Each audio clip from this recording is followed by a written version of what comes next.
Difficult time for academy players, difficult time. Psychologically, these periods are really, really tough on young footballers, academy players. When I got released by Reading, it was a difficult period in my life. You know, the stats is less than 1% of academy players go on to sign a professional contract. It's a brutal statistics, brutal statistics. This is why I'm also big on your education, Dennis. Hi Kelvin, welcome back to another video. How are you doing? I'm not too bad. It's good to be back. It's good to be back. It's not been a bad week. Not been a bad week. Busy as usual, but I can't complain. How about yourself? I'm very good, thank you. Good. It's good to be back on the channel. Good, Obviously yes. Another video with you. Yes, another video. Channel's growing, positive feedback, people getting in touch, investing questions, stock market questions, also football. You know, the channel's growing. The channel's growing. As I said previously, I didn't anticipate the channel to grow this fast and for people to be this engaged. And we're really pleased. We're really pleased, and I know we'd like to, encourage people to like, subscribe, share, comment, and spread the word. We're gonna keep doing this as much as we can. Obviously, we're enjoying doing this, covering all the topics, but no, it's going well. What have you got today? What have we got? So obviously we're coming towards the end of the season. That means obviously decision time for Yes. most academy players. Difficult time for academy players. Yeah. Difficult time. And people don't realise the coming towards this stage of the season, especially when you don't have a contract extension, or when you don't know what your next move is going to be. Psychologically, these periods are really, really tough on young footballers, academy players. Yeah. So you touched on how you had been rejected previously in your career. So I just wanted to ask how that felt for you mentally and how you was able to move on from that. You and Alan just touching on when I got released by Reading. No, but when I got released by Reading, it was a difficult period in my life. Young lad, 17-year-old, very, very difficult. I'd been at Reading for a long time, I think since under 11s or under 12s, all the way through, I think under 11s, all the way through to under 18s. And my whole life was Reading Football Club at that stage. Being someone from Reading, all I knew was Reading. I'll never forget when I went into the office and at that season, in that season as well, I'd had a good season, in the 18s. I was top goal scorer in my age group, and I went on loan. I think I had a few loan spells. That was sort of towards the end of the season where the writing was on the wall for me. And I went on loan to Basingstoke. It was one of the worst experiences. In my time, non-league football, I wasn't physically sort of mature. I wasn't built enough for non-league football. I think at the time it was Conference South, and I'll never forget, in the academy you're used to a certain style of play. The nice, beautiful football, you play out from the back, you're playing around good players, so you enjoy it a lot more. And then you're exposed to non-league football, and I'll never forget, as a 17-year-old, exposed to non-league football at Basingstoke. Great club, Basingstoke. One of my best friends, Simon Grant, he's currently keeper for them,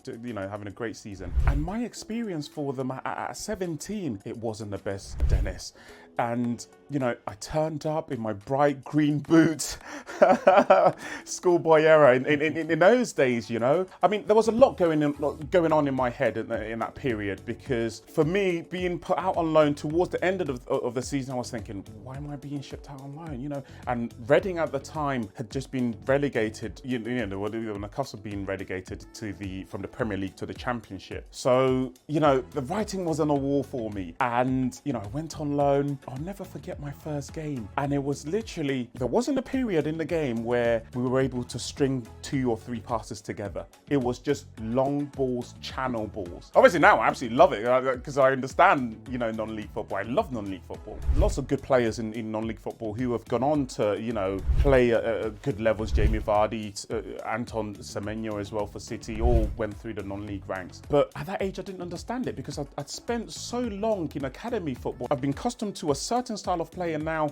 exposed to that style of play where it's just long balls, physically aggressive. People are playing for a living. And, these guys are getting paid. to play. So me turning up and, you know, Billy Big Bollocks, you know, I'm gonna excuse my language, and, you know, I'm from Reading in my, you know, my green mercurial vapors, and it was terrible. I think I played 9 games and only scored about 1. It was a terrible experience. I didn't enjoy it. I remember my old man turned up to watch one of the games and he didn't come again.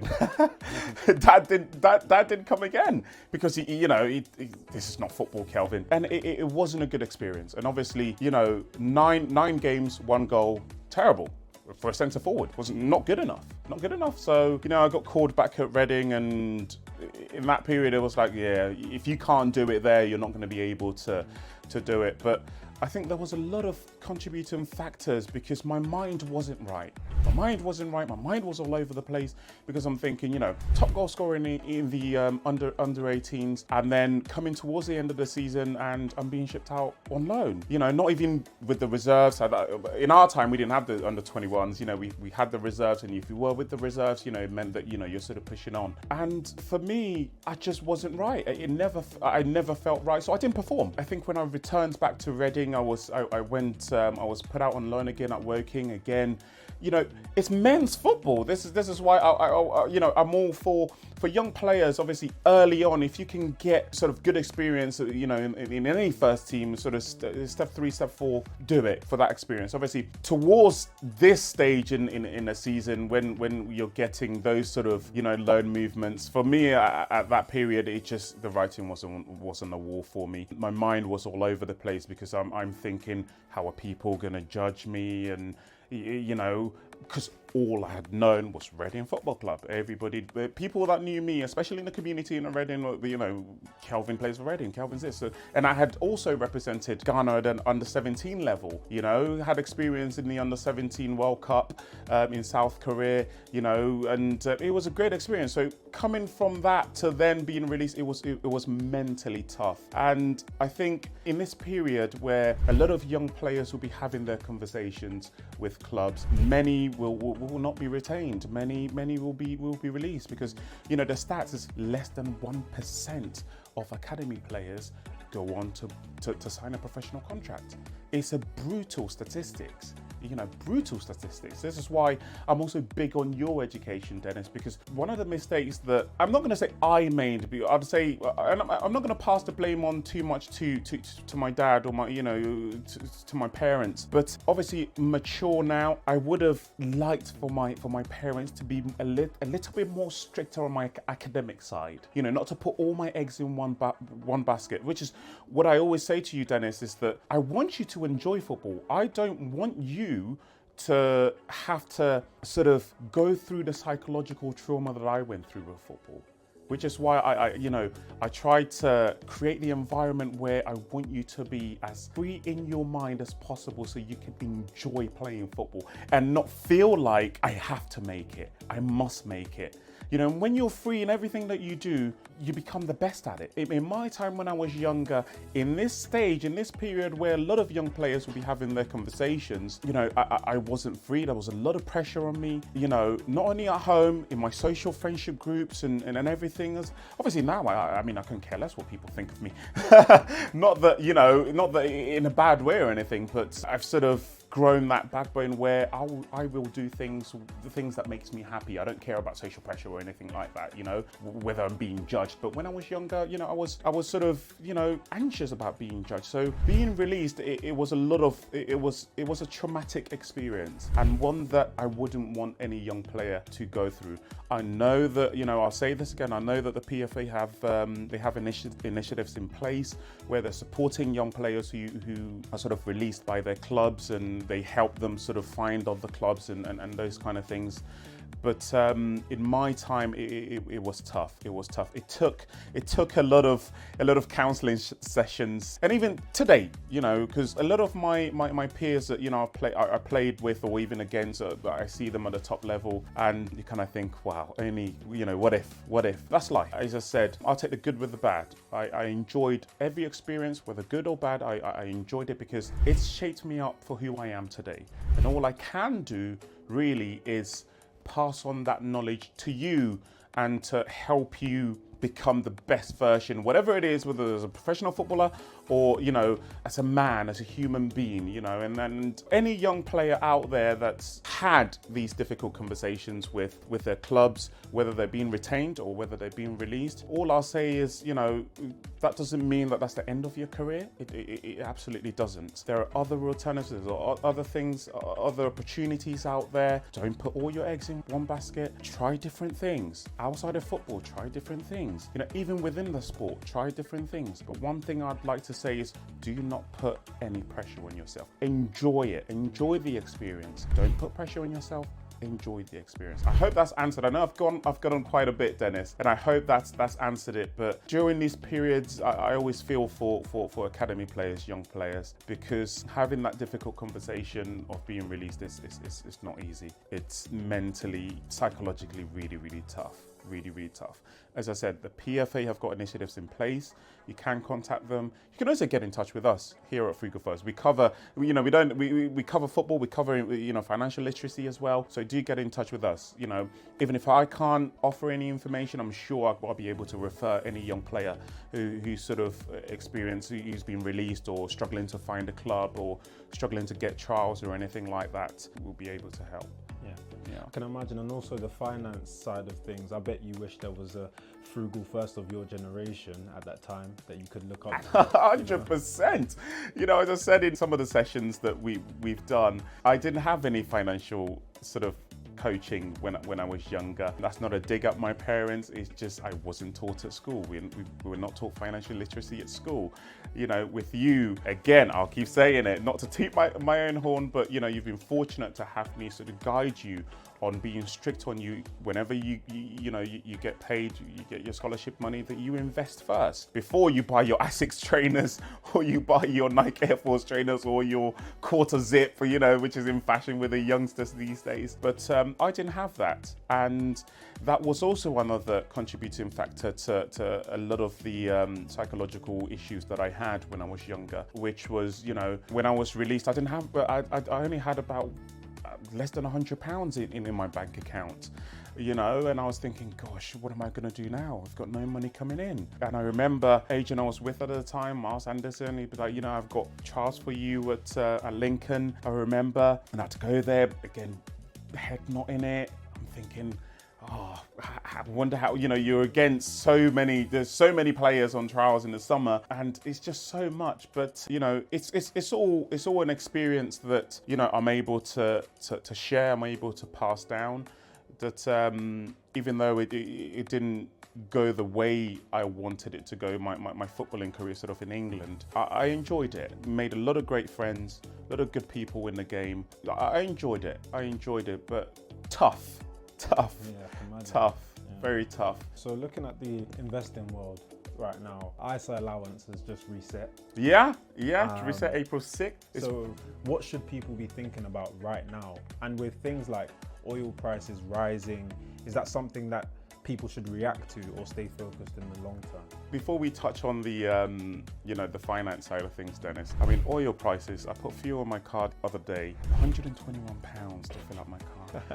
I hadn't stopped moaning since, Dennis. I mean, you know, I mean, it's tough out there. That's not even about living below your means. I mean, the whole week I've been driving on eco mode. If there's anything lower, please do let me know. But yeah, it's absolutely killing us. You know, pray for peace. Don't mean to be political in the world or anything, bring political, you know, topics into today's shoot. Let's all get along in the world. Let's all get along, because it's cost of living crisis are really hitting us at the minute. But the finance side of things, you know, ISA allowances have reset. So do make sure you take full advantage of that. Make sure you take full advantage of that. Stocks and shares ISA tax-free on any, you know, zero tax on any capital gains. Pension allowance, self-invested personal pensions, SIPs as well. Take advantage of these accounts. Take advantage of them whenever you have any extra cash. Obviously, it's tough times. It's really tough times. So with investing, we're not going to keep pushing for people to, you know, invest £500, £400, £1,000. No, whatever you can. As I said, and I always say, there are platforms like Vanguard you can use, Hargreaves Lansdown, Trading 212. Not that, you know, we're sponsored by them in any way, shape, or form. Do get in touch with us, by the way. Those are platforms that you can use to invest. And with investing, you can invest as little as £10, £20, £50, whatever you can afford. As I always say, invest, think long term. Index funds and dollar cost average ETFs, think long term. That's all I'll say. Obviously, we're not going to get into sort of the nitty-gritty of the investing. We want to sort of start with just the basics of understanding, getting the principles right of investing, which is invest, think long term. Again, it's not a get rich quick journey. Investing takes time, compounding takes time. Compounding works best with time. So, whenever you have any extra income or anything like that, invest, think long term. Of course. So yeah, that's pretty much it. Pretty much it. Good. That was touching on my past there, Dennis, and it's always difficult. It's always difficult when you have to reflect and think. But I can only imagine, probably now a lot of young players have had the conversations, in terms of whether they're being retained or whether they're being released. But all I say is, even if you are released, it's not the end of the journey. It's not the end of the road. All you've got to do, as I always say to you as well, Dennis, for any young player out there, believe in yourself. Believe in yourself. Keep grafting. Keep working. Work hard. Try not to put all your eggs in one basket. I know football is, when you're young, all you want to do is play football. But let's not forget the stats. The statistics are there. Less than 1% go on to play professionally. So, as much as the passion is there, the love is there, you want to play football, try and find something else that you're also good at outside of football. Whatever skill that you've got, anything, could be anything. Get in touch with the PFA.